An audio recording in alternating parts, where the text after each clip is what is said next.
பாரதிய ஜனதாவுடன் மீண்டும் இணைய கர்நாடக முன்னாள் முதல்வர் எடியூரப்பா முடிவு செய்துள்ளார். இது தொடர்பாக வியாழனன்று எடியூரப்பா அறிவிப்பு வெளியிட உள்ளார்.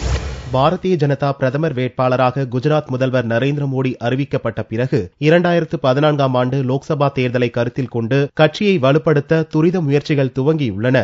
இதன் பலனாக கர்நாடக முன்னாள் முதல்வரும் கர்நாடக ஜனதா கட்சி தலைவருமான எடியூரப்பா மீண்டும் பாரதிய ஜனதாவில் சேர திட்டமிட்டுள்ளார். தென் மாநிலம் ஒன்றில் பாரதிய ஜனதாவை முதல் முறையாக ஆட்சியில் அமர்த்தியவர் என்ற வகையில் எடியூரப்பா மீது பாரதிய ஜனதா தலைவர்களுக்கு அபிமானம் உள்ளது. ஆனால் சுரங்க ஊழல் விவகாரத்தை தொடர்ந்து கர்நாடக முதல்வர் பதவியிலிருந்து 2011ஆம் ஆண்டில் விலக நேரிட்ட எடியூரப்பா 2012ஆம் ஆண்டு இறுதியில் கர்நாடக ஜனதா கட்சி என்னும் புது கட்சியை ஆரம்பித்தார். 2013ஆம் ஆண்டு கர்நாடக சட்டசபை தேர்தலில் வெறும் 6 தொகுதிகளை மட்டுமே எடியூரப்பாவால் கைப்பற்ற முடிந்தது என்றாலும் இது பாரதிய ஜனதாவுக்கு பெரும் பின்னடைவையும் ஏற்படுத்தியது.